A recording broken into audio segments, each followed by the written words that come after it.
ఆంధ్రప్రదేశ్ రాజకీయాలు ఆసక్తికరంగా మారుతున్నాయి.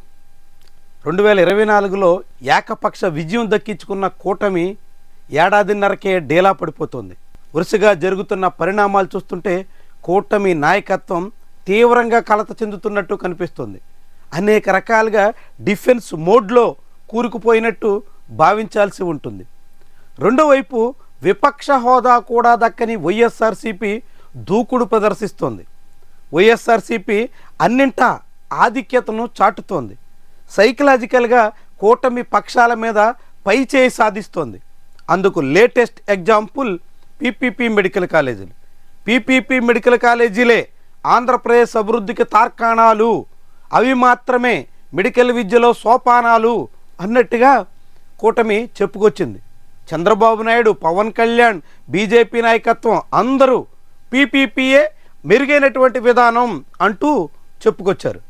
తీరా జగన్మోహన్ రెడ్డి హెచ్చరికలతో పీపీపీలో మెడికల్ కాలేజీలు తీసుకునేందుకు ప్రైవేటు వ్యక్తులు ఎవ్వరూ ముందుకు వచ్చిన దాఖలాలు లేవు. దాంతో జగన్మోహన్ రెడ్డి చెప్పిన మాటే చెల్లుబాటు అవుతుంది అనే అభిప్రాయం కూటమి శ్రేణుల్లో కూడా వినిపిస్తోంది. ఇది కూటమి నాయకత్వం వహిస్తున్న చంద్రబాబు నాయుడు, పవన్ కళ్యాణ్, నారా లోకేష్ బాధ్యత అంటూ టీడీపీ కార్యకర్తలే కలత చెందుతున్నారు.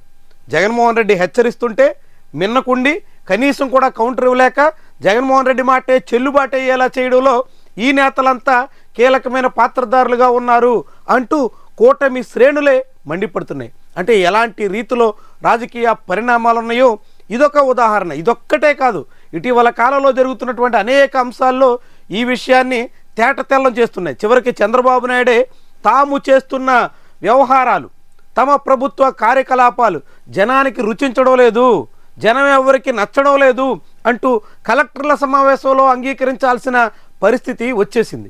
ఇది ఈ ప్రభుత్వం ఎంత డిఫెన్స్లో ఉందో, వైఎస్ఆర్సీపీ సాగిస్తున్నటువంటి దూకుడు విధానాలతో ఎంత కలవరపడుతుందో చాటు చెప్తుంది. అదే సమయంలో చంద్రబాబు నాయుడు తన మీద ఉన్నటువంటి కేసులు తొలగించుకోవడానికి ఇస్తున్న ప్రాధాన్యత తన పార్టీ శ్రేణుల్లో ఆత్మవిశ్వాసం పెంపొందించే ప్రయత్నానికి ఇవ్వడం లేదు. దాంతో తెలుగుదేశం, జనసేన, ఇతర పార్టీల నేతలంతా రాను రాను కొనారిల్లుతున్నారు. అనేక రకాల అనుమానాలతో వెనకడుగు వేస్తున్నారు. చాలా రకాల ప్రశ్నలతో సైలెంట్ అయిపోతున్నారు. ఇలాంటి పరిస్థితుల్లో కార్యకర్తలను నిలబెట్టుకోలేక అధికారంలో ఉన్నటువంటి నేతలు ఈ రీతిన సతమతం కావడం గతంలో ఎన్నడూ లేనటువంటి పరిస్థితి. ఎన్నికల ఏడాది ముందు లేకుంటే ఎన్నికల కాలంలో విపక్షాలకి ఊపొచ్చేటువంటి ధోరణి మనం చూసాం.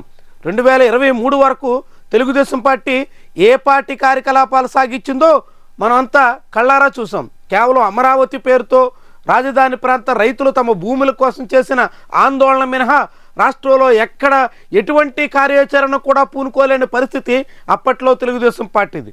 జనసేన, బీజేపీ కలిసి రావడం, కూటమిగా మారడం, ఆ తర్వాత మాత్రమే తెలుగుదేశం పార్టీ శ్రేణులు రోడ్డు మీదకి రాగలిగే పరిస్థితి వచ్చింది. చివరికి చంద్రబాబు నాయుడిని అరెస్ట్ చేసిన నాడు కూడా తెలుగుదేశం పార్టీ పెద్ద స్థాయిలో రోడ్డు ఎక్కి ఆందోళన చేయగలిగిన పరిస్థితి లేదు.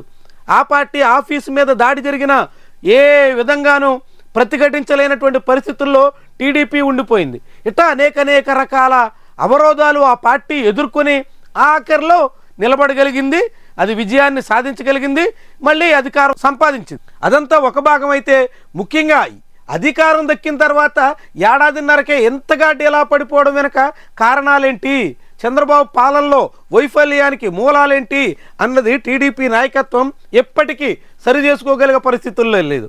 తమ పనితీరుని సమర్థించుకోవడం మినహా సమీక్షించుకోవడానికి ఏమాత్రం సంసిద్ధం కావట్లేదు. దాంతో ఇప్పటికే తెలుగుదేశం పార్టీలో అనేక మంది భయాందోళనతోనో ఇతర కారణాలతోనో వెనకడిగేస్తున్నారు. వైఎస్ఆర్సీపీని ఢీకొట్టడానికి ఏమాత్రం సిద్ధం కావట్లేదు. చివరికి రాష్ట్ర ప్రభుత్వంలోని ముఖ్య బాధ్యతల్లో ఉన్న మంత్రులు కూడా ససేమిరా అంటున్నారు. చంద్రబాబు ఎన్నిసార్లు క్లాస్ పీకి ప్రతి కేబినెట్ భేటీలో నేరుగా హితబోధ చేస్తున్నా ఎవ్వరూ చెవికెక్కించుకోవట్లేదు. దాంతో మంత్రుల నుంచి క్షేత్రస్థాయి కార్యకర్తల వరకు ఎవ్వరూ ముందుకు రావట్లేదు.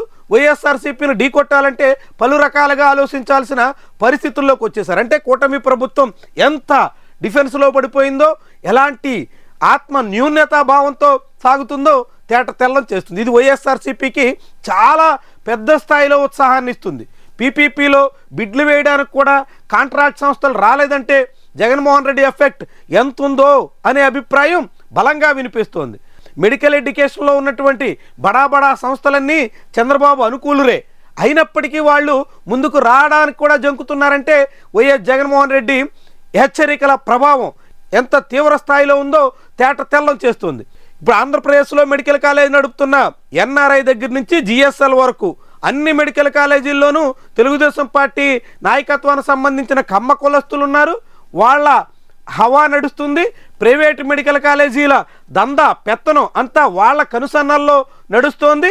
అయినప్పటికీ ఆ మెడికల్ కాలేజీల యాజమాన్యాలు కానీ బడా కార్పొరేట్ హాస్పిటల్ల యజమానులు కానీ ఎవ్వరూ బిడ్లు వేయడానికి ముందుకు రాలేదంటే చంద్రబాబు మీద అపనమ్మకం, జగన్మోహన్ రెడ్డి మీద ఆందోళన ఆ సెక్షన్లో ఎంత తీవ్ర స్థాయిలో ఉందో స్పష్టం చేస్తోంది. మరి ఇలాంటి పరిస్థితుల్లో చివరికి చంద్రబాబు వెంట నడిచి చంద్రబాబు అధికారంలో రావడానికి అన్ని రకాలుగా సహకరించి చంద్రబాబుకి ఆర్థికంగాను ఇతర రకాలుగాను అండగా నిలబడినటువంటి వాళ్ళే ఇప్పుడు రాష్ట్ర ప్రభుత్వ విధానాల విషయంలో భయాందోళనతో వెనక తగ్గుతున్నారంటే ఇక కూటమి సర్కారు నైతికంగా చాలా దిగజారిపోయినట్టుగా భావించాలి.